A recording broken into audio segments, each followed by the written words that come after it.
So today we're going to be installing a mock window into our opening.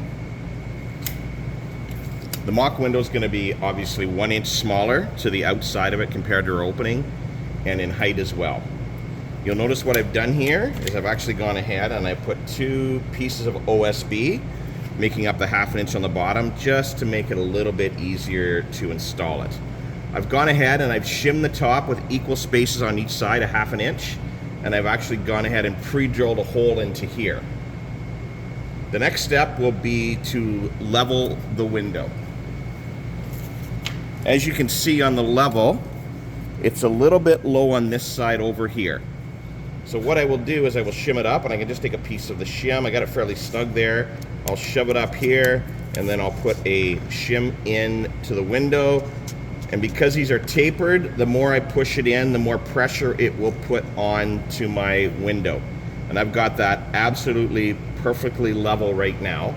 And then I will check the top, and that determines that I've made this window the exact right size.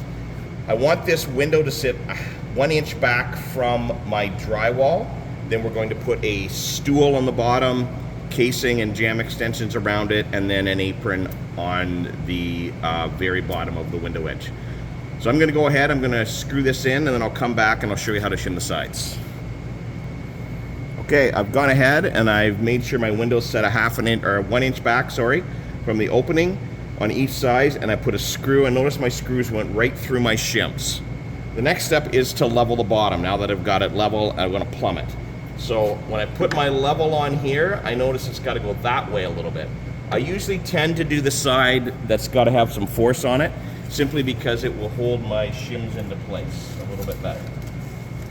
So I'm going to put them in, and again, I'm going to keep it close to the bottom. You could put it right to the bottom.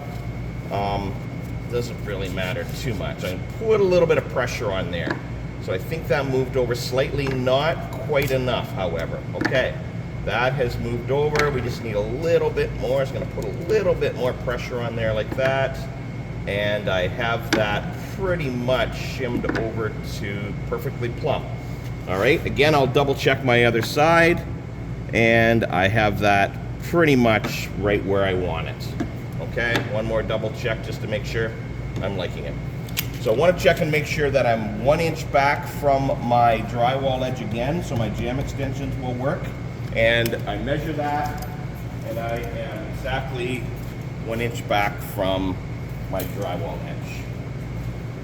My next step will be to pre-drill with a countersink bit in there so I don't split my lumber, okay? So basically what I'm going to do is use a countersink bit.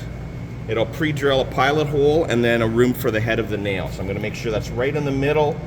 It's going to go in enough so the head of my nail will go ahead and sink in there. Then I'm going to take a 3-inch screw and put it right through into my opening. Just like that. Okay? I'll go ahead and do the other side.